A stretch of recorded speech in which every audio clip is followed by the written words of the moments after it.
Be bold. Be heard. Welcome to Unmute Your Mic with your host, Jessica Bell.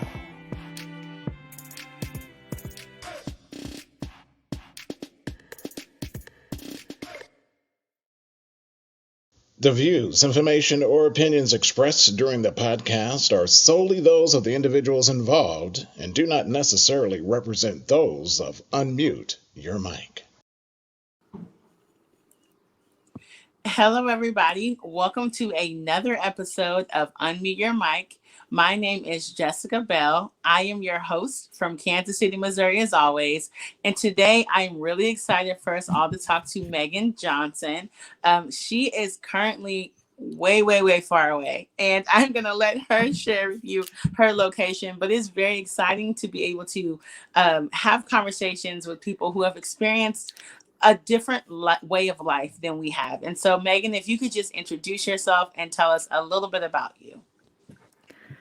Yeah, of course. So hello, everyone. I'm Meg. I'm English, as you can probably tell from my accent. I come from Devon in the United Kingdom. So I'm currently situated in like the bottom tail end of the UK, the little small dot on the map that we are. So a little bit about me. I'm 25, but things for me have been interesting in a sense, in the fact that I've now set up my own business, which is Maggie Louise Limited, which I never expected that I would be doing at 25. I always had this idea that, I'd go to school, I'd get my A-levels, I'd go to university, and then I'd go and get some high-flying corporate job that paid me lots of money and lots of benefits and, the usual rigmarole. Instead, I've done all sorts of different things, and now I guess what they class as an entrepreneur. I use that term very, very loosely. But yeah, so that's sort of the basics about me. But MeggyLouise.com is something that is a blog that I run, but there's a few different aspects to what I do and within my business. So I'm a mindset and motivation coach. That's part of what I do. So I help 20-somethings to develop their mindsets and to learn essential skills, or things that I deem to be essential skills in the digital age as we are, or the information age, whichever you prefer to call it. But I'm an educator, I suppose, by trade. I'm an online education consultant as well. And that led me to becoming the motivation and mindset coach that I now am, and I'm running through my business. But I do a few other things as well. But like, I have my own podcast, and I'm a stocks and shares investor, and various other things as well. But those are sort of the major things I do. So you have your hand, obviously, in a lot of things, which I think is awesome, because in this day and age, I think it's so important that we do have the ability to generate different kind of income, be creative, and not kind of pigeonhole ourselves into just one thing. Like, this is just the thing I do and I can do nothing else. So I love that. Could you share a little bit of your heart behind creating your current blog and the mindset coaching and that kind of thing that you're doing now? What made you decide to start that? Well, my journey to where I am now has been, I guess to many it would be pretty standard, but for me it was quite different, because I went to university and I did a history and ancient history degree because it was something that I loved to do. And obviously we're all sort of brought up with that idea of, we go through the education system, we go on to further education, and then we go into the world of work and things like that. And I guess I had that mindset for quite a long time, even to the point where I was at university. And then in second year of university for me, things just sort of changed. I realized I went to university for the wrong reasons. I went because everyone else had gone that I knew. My friends were all at uni, and I loved history as a subject. But when I got to university, they do say there is you can get too much of a good thing, and it, to an extent, unfortunately, it sort of killed my love of the subject, primarily for the reason that I was studying the subject in a way that I didn't necessarily want to study the subject. I love looking at history as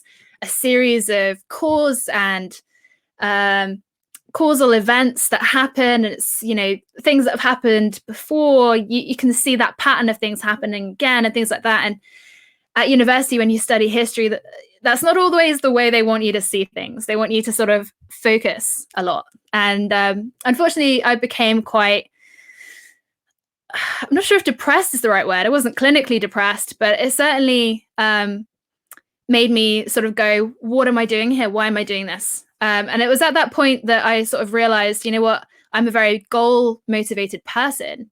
So I decided at that time that I was going to go into the military as an officer, and I applied, and I actually went through all of my tests and everything, passed with flying colors.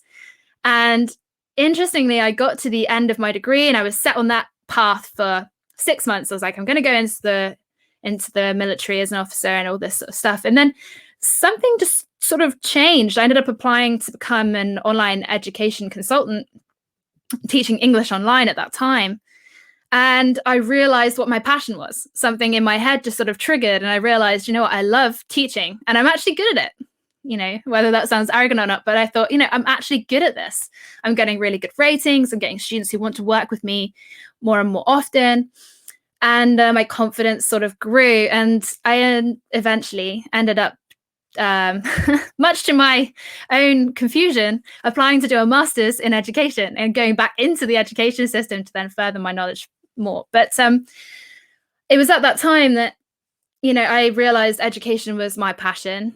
And after I finished my master's, I was actually headhunted during my master's time to go and work for an education technology company. It was a startup based in Bristol.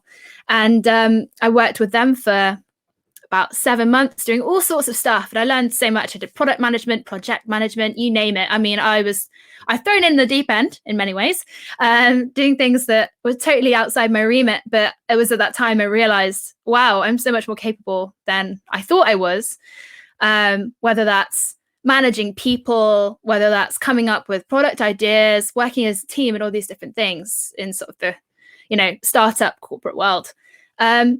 But it was during that time I realized, you know what, I actually really want to have something that's my own, that I wanted to be my own boss. I wanted to be able to come up with my own timeline, times tables, and all sorts of stuff.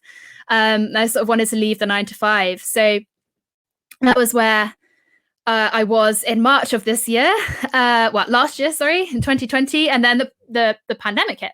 So that sort of scuppered that idea for about 6 months. It wasn't exactly the best time to set up a business during the very start of a global pandemic. And in September, October time, I realized, you know what, if I'm going to do it, I'm going to do it now. I'm just going to sit myself down, learn what I need to know, and start it. So I came up with, looking at what my strengths are and what people have asked me in the past, and sort of realized that a lot of people have come to me for sort of motivation and mindset advice in the past. Because I'd been through my own issues with anxiety and depression when I was like 17 after like a family sort of situation, and I'd managed to pull myself through that and take myself to where I was at that point. So I decided that mindset and motivation coaching was something that I would do, that I felt that I could help people with.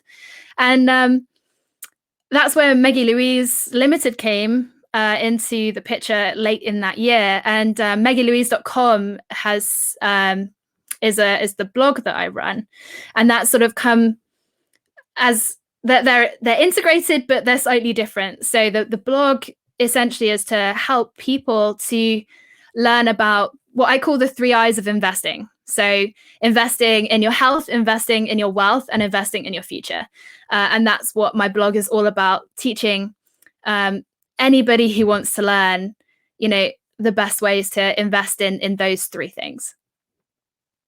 I love that. And one of the things that stood out to me when you were talking is that you said, if I'm going to do it, like I just got to do it now. And so I love that mindset and that thinking of like, a lot of times we can have great ideas and things that we really feel like we're called to do, but we're always looking for the perfect time to do it. And then, like you said, with what's going on in the world now with the pandemic and everything, there may never be a perfect time to start something or to be creative. And so you just kind of have to do, take that leap of faith and just say, hey, I want to do this. I'm going to do it. Whatever hurdles might come my way, I'm still going to pursue that. So I love that. And so I wanted to ask you, because I always wanted to ask people who kind of do like coaching and that kind of thing, how do you make sure that you stay healthy and emotionally balanced so that you can pour into other people? So I guess where I would start is, before I work with anyone, there's one important question that I have to ask them if they come to me for coaching, and that is, I want to make sure that you know the difference between counseling and coaching, because they are different things. And I'm not a counselor. I don't deem myself to be qualified to be a counselor, because that's something where you're delving into someone's past and it may have impacted them in really negative ways. And there's all sorts of, I've had counseling, so I know that there is such a massive difference when it comes to it. So when it comes to coaching, I see it as, if someone comes to me and they want to make a change, if they want to develop themselves, improve themselves, they want to move forward, then I will work with them. And I have a very rigorous process that I go through before I start working with anyone. And that is because I don't want to take money from someone who isn't in it to win it, so to speak. They've got to want to change in order to make a change. And I guess emotionally, for that reason, the reason why I go through that process is so that people come into it knowing, you know what, I want to do this, I'm going to make a change. And this person is here to just help me to do that, to help me to stay on track. And, I will never say that I'm the driving force for someone achieving their goals, because they're the driving force. I'm just the person who is, like their cheerleader on the sidelines and helping them to strategize and to realize their potential when they may have down days. And we all have days where we're like, oh, I can't do this, or I'm not very good at this. And, we need someone, a mentor or a coach to turn to, who will go, no, you can do this, and really help us to get rid of those limiting beliefs. I love that. And I do think it's so important, because often we can get inside of our own heads. And so I think it's really great to have the people on the outside who can kind of see the potential in us, even if we can't always see it ourselves. Because I know I've had many moments in my life where I've just been feeling, like this is not going to work. I can't do this. And it's been the people around me who I have like allowed to speak into my life to say, like, you can do this, we can overcome this. So I love that. And so I did want to ask you, I know you mentioned earlier, you were talking about how at a younger age you kind of battled with depression and that kind of thing. What were some of the things you did to overcome that? Because to go from that to now being able to help other people, that is such an amazing turnaround. So what were some of the things you did to kind of work your way through that? So I think, when it started, before it started, I was a very happy-go-lucky, very bouncy kind of person. And when I was about 17, that's when it sort of struck, and there was sort of a big change in my life. And for someone who'd had a steady, upbringing and everything, up until that sort of time. And I think what struck me at the time was, I realized, okay, this isn't me. I've changed, but it's one of those little things that you sort of push to the back of your head, and you sort of continue with the norms of life, going to college and all those sorts of things. But I think when the time and the moment that I realized I had to make a change was when I realized it was affecting the people around me. And it was at that point when I sort of said to myself, no, this isn't you. This isn't who you are. And, accepting that I had changed was, the major sort of moment. And it was after that that determination to, I've got to change this. I will change this because I don't like this part of who I am now. I preferred the person back then, but you can't go back in time. You can only move forward. So how am I going to move forward and, become a better version of the person who I, look back on and sort of really admire? So I went and got myself therapy. I felt that would be the best way to do that. And the only way that I could do that, and I've spoken to quite a few people who said, well, no, it's not for me, talking and stuff like that. You can only change that, depressive, anxious nature. And anxiety was something that I was really facing. The depression just made me burst into tears for like no reason.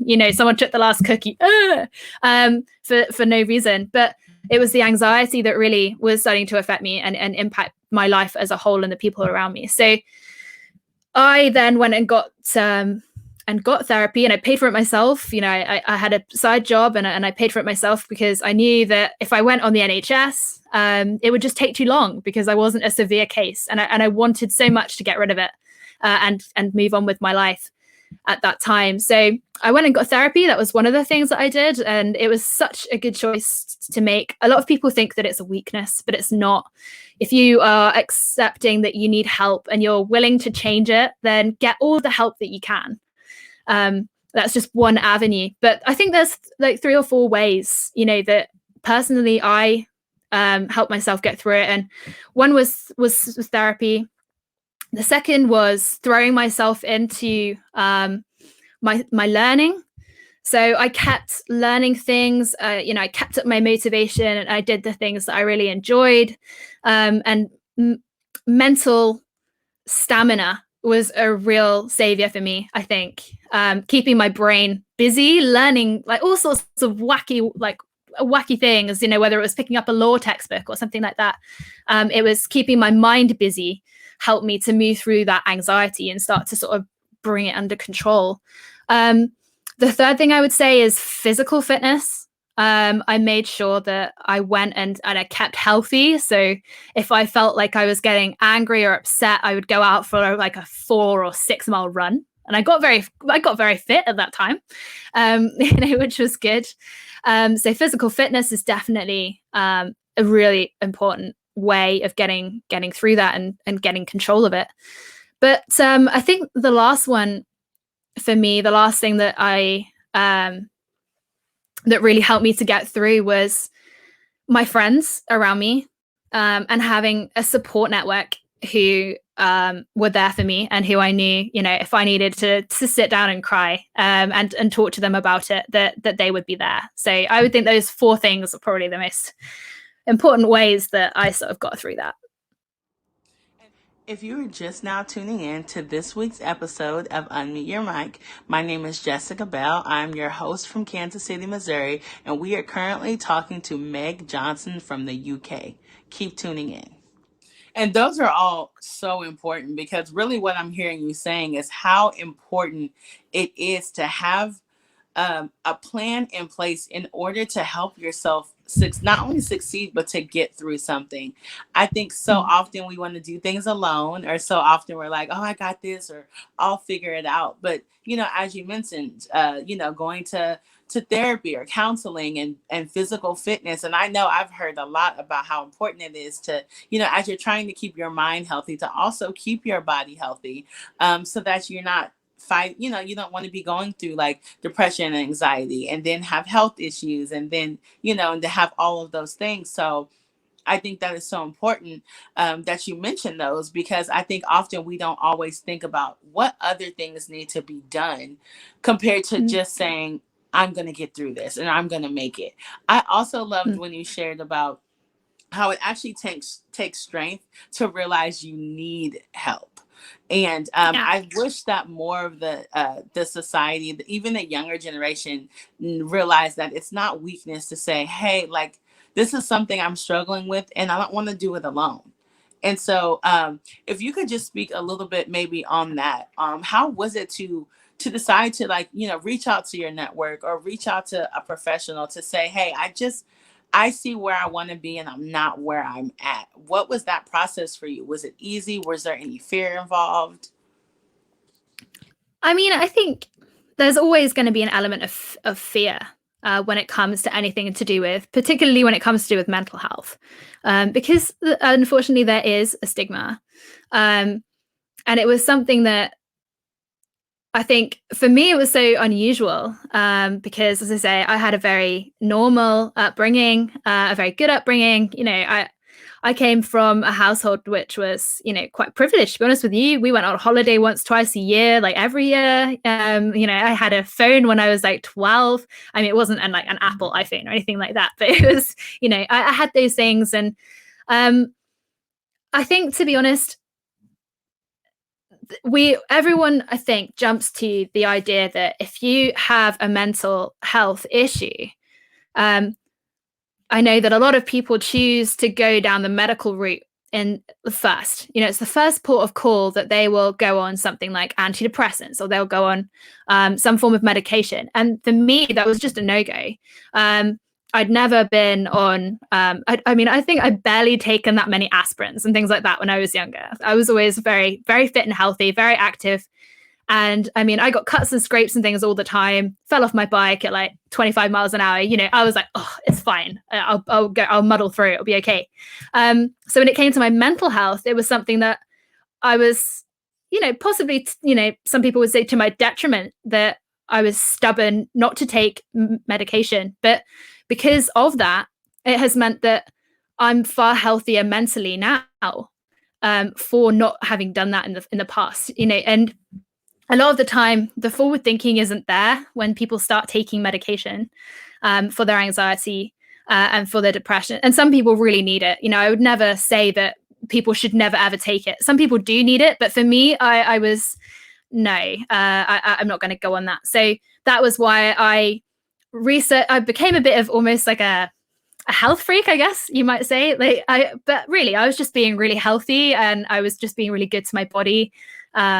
I was really physically fit, and I changed my diet and everything, and went out for runs if I was feeling emotionally overwhelmed. And that, to me, brought me back to ground level. And reaching out to my network, I mean, I've always had a close set of friends. I'm quite lucky that I've had the same girl group of friends since I was in year 9, 10, and we're all still friends now. So we've all been through our own challenges, and I've had friends who have, been through, I would say, bigger challenges than me. They've lost parents at a younger age, in their teens and things like that. So reaching out to my friendship group, I found very easy. Reaching out to a counselor, I mean, as I say, I'm a pretty determined and motivated person. So although at first it was very, oh my God, I'm about to, go and see a counselor. And it was very upsetting to start with. I was still going through I would start crying at random moments time. And I remember crying when I was writing the email to this lady who I ended up having as my therapist. And it was one of those sort of revolutionary moments, I think, where I thought, you know what, I know I'm crying and I'm emotional now, but it'll be so worth it at the end. Part of it for me, I think, as well, getting through those issues, was I had to be there for other people who I knew who had been through bad times. And that, in a way, inspired me to be strong for them, which helped me to then motivate myself even more to get through my own challenges. I love that. And the reason why I love hearing more so the backstory of this is because I love what you do now. And literally, since your whole life's purpose almost is helping people and to pour into other people. And so, I didn't want to just harp on that, but I really wanted to show that you could come from where you're kind of trying to figure yourself out to where you are now, where you're essentially doing that for other people, and you are helping them be able to figure out, what's next for them. And I truly love that. So if you could just talk a little bit about where you are now, what you do when, I know you said there's like a process people go through, but what is it once you decide you are going to work with somebody? What are some of the steps that you all take in order to help them move forward? So that's a really interesting question. So where I'm at now, I would say that I'm in a really good place now. I mean, the pandemic has taken its toll on everyone, and even my mindset at times has been taken a bit of a hit where it's like, oh, I can't be bothered to do anything today. I'm just going to sit down and watch the TV and binge Netflix and drink coffee and all those sorts of things instead of getting through the to-do list that you sort of set yourself the week before. But where I'm at now, I'm just making sure that I tone down the stress, because I think I realized when I was working in my the startup corporate role that my work-life balance wasn't very good. I found that I was working overtime, and I was always thinking about work when I wasn't working. And I got to the point where even though I did enjoy what I did, it wasn't healthy. I was constantly stressed, and I was getting ill quite a lot because of it. So starting my own business was for me a way of getting to grips with that, being the master of my own schedule, and eventually I'd love to get it to the point where I'm, working 30 or even 20-hour weeks and earning, the same amount. So my own goals, drove me to get to the position I'm in now. But because I'm doing something I love and I'm passionate about and I'm learning constantly along the way, I have stepped out of my comfort zone so many times with marketing and social media and things like that. It's just not something I ever dreamed that I would really be getting involved with and even taking courses to get better at. I mean, I am a trained researcher. That is what I do, So, but that's, as I said earlier, with my stocks and shares, that allows me to exercise my research training, which is something that I really enjoy too. So I've incorporated that into what I do now with my business, because I can utilize all of those different skills that I have developed over the years, and my education not go to waste, of course. But I think when it comes to coaching, it's an important step to go through. As soon as you reach out to someone that you want to be your coach, it can be hard. I mean, it's difficult, I think, for some people to take that step. And I can understand that. A lot of us do feel like we should be able to get through life doing everything by ourselves, and if we're not definitively doing that by ourselves, then in some weird way, that we failed. But I just don't think that's the case. So whenever I speak to, a potential new client and things like that, I always try and make sure that they know, what, you're coming to me because you want to improve your life further, or you want to achieve a goal that you're not able to motivate yourself completely to do, or maybe you just need someone who's a partner to you to be your cheerleader on the sidelines. Like, yeah, you can do this, believe in yourself. Sometimes we do just need that. And I think I've always had mentors, whether that's been teachers, whether that's been even reading books.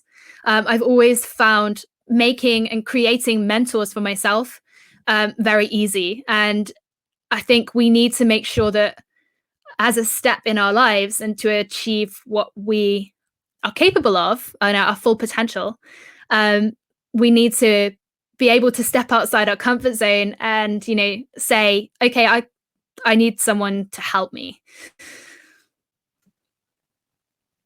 I love that. And I think it's such a inspirational, but admirable job, or not even job, passion to have.